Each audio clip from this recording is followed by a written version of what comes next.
Lion is a drama based on a true story, directed by Garth Davis, and written by the actual main character of the movie, Saru Brearley.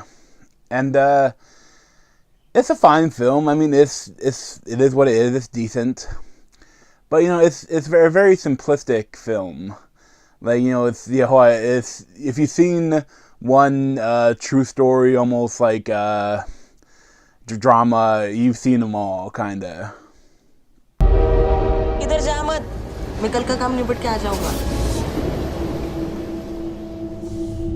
Guddu Guddu And that's one thing. I think that the film could have been changed. They could have done something different with it to improve it. Because as it is, the film is very simple. Like, the storytelling and the filmmaking is incredibly simple. And I almost would have improved by a non-linear storyline. Because, the story is very linear, where you start out with Saru, played by Sunny Paywar, which is a kid they found in India, like through they open casting call, and I mean he does great as a little kid. And I don't know if his family is a part of the Untouchable cast, but I know his mom is moves rocks, but I don't know where, but he move rocks, and his older brother does manual labor and thievery to get some food for them. And basically, at the beginning, the little kid begs the older brother to take him with him to do some manual labor. And he does, but the kid's falling asleep, so he leaves him on a train bench while he goes up to work, and he never comes back. Basically, the kid wakes up in the middle of the night with no one around, and he's kind of freaking out, so he goes into an empty train that's right there by the station. When he wakes up when the train is moving, and it's a decommissioned train that is traveling across India to a different province, and it's nonstop. Like the doors won't open, so that's makes it really hard for anyone to find him, because I mean he doesn't know where he lived. He doesn't know like anything. He doesn't even know how to properly pronounce his name or the place that he was, his tiny little city. I was kind of surprised at how long this section was. I mean, it could almost be an intro, but it's well over a third of the movie, I believe.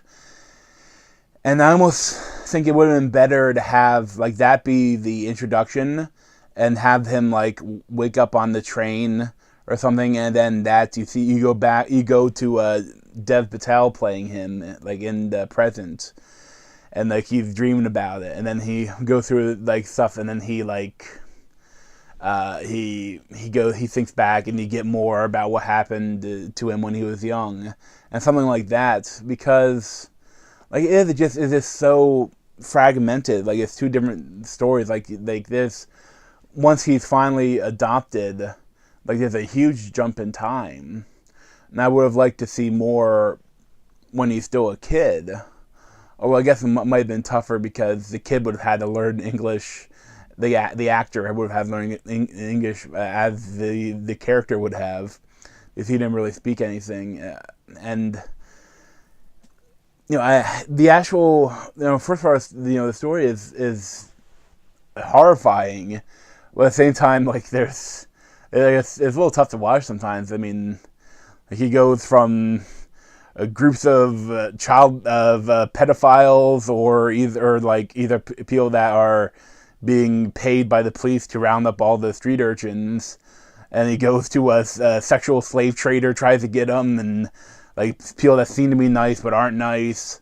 Then he goes to an orphanage where the guards are pedophiles and like is picking off the weak the kids, and then you get some of the people that are really trying to help.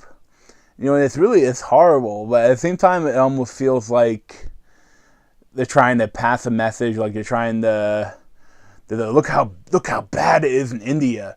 You need to donate to help save kids in there. But like at the end, you get like a message about how they're like trying to save all the kids from India. Like And I mean, it's a nice message, and I understand what they're trying to do, but it seems like it's a little forced. And I also like when you get to, like, it's such a big jump after he's adopted.